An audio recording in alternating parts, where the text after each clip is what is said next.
Hey everybody, Chris here at U-Joint with a follow-up video to our teardown fix-it job video that I posted a few weeks ago. If you haven't watched that video, please do. It will make this video make a lot more sense. So here's the after. The obvious things we changed: we ripped out the coil suspension with the control arms and replaced it with our tried and true 6-inch leaf kit. This will improve the ride and handling, steering, articulation, everything. It's just better in every single way. Up front, no major changes from what was there before, except, look, we do a diff breather. We did add some luminescent bumpers. That's an upgrade the customer wanted while I was here.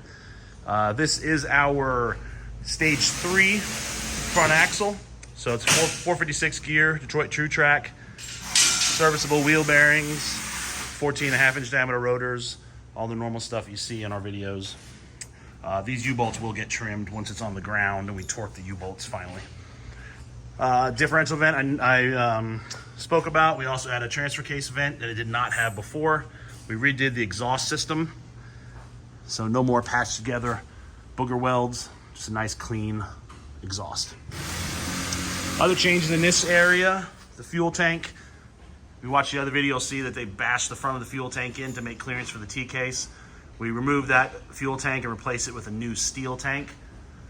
Not difficult to do. And we just had to relocate the evap. I'll get to that later.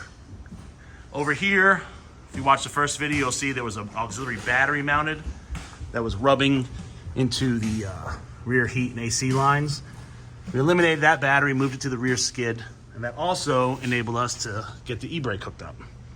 The e-brake was not functional before, and now it is. So moving to the back, it had a Sterling, a 2005 to 7 Sterling. Those do not have ABS sensors on them. So we replaced it with a 2017 Sterling that does have the ABS sensors on each hub. So there you go. 456 gears, refreshed with all new brakes. And the brake lines and ABS lines are all functional and hooked up. Looks like a zoo back here, but that's just what it needs. So yeah, we fixed that. We also fixed the tailpipe. The tailpipe got smashed when this thing was on a road trip. It spit a block out, and you can see that's where this damage came from, and it bent the ladder because the axle came loose. So fix that. You'll notice in the last video, it had truck springs in the back, which are too long, and they're bottomed out on the shackle. Got plenty of room in the shackle, between the shackle and the spring now. We replaced the shackles, of course, and we've got some custom spec 6-inch lift E350 springs. Rear skid we installed for 2 purposes. One, we relocated the auxiliary battery, and we added the evap canister to the skid. Out back, we've got a luminescent bumper. So I think I covered it all. Again, if you didn't watch the teardown video, please do, so you can see all the stuff we found on this rig. We're super happy for the customer to get it back and to be able to enjoy it in confidence and take his family out camping and not be worried all the time about fuel leaks or axles coming loose or death wobble or any of that other stuff that nobody wants to deal with.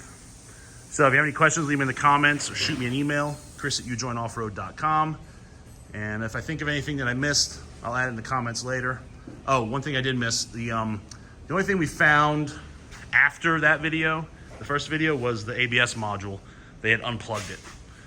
I guess they thought that would turn the ABS and RSC lights off, and it did not. So the ABS module was unplugged. All should be good now. Thanks for watching. Have a good day.